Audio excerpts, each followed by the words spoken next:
台風の接近に伴い雨足が強まってきた青森県弘前市のりんご園ではりんごの収穫作業を早めています。時折強い雨が降っています。弘前市にあるこちらの園地では台風接近を警戒して午前8時前から収穫作業を始めました。収穫できるものはできるだけ収穫しておきたいと思って一生懸命やってるんですけど。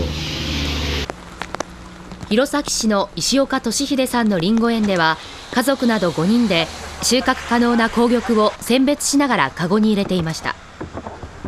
しかし主力品種のふじは収穫時期をまだ迎えていないためそのまま見守るということです。